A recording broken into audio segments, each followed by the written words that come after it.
Deputy Chief Minister in charge Home Prestone Tynsong on Tuesday said the state government will close down toll gates set up by the Autonomous District Councils, ADCs, if they are supported by the law. Speaking to reporters, Tynsong said, any toll gate or check gate should be supported by the law.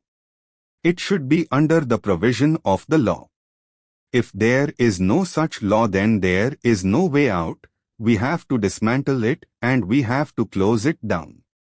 My only point here is any toll gate or any check gate, it should be supported by the law. Anything, it should be under the provision of the law. If there is no such law, then there is no way out. We have to dismantle it. We have to close it down. Okay.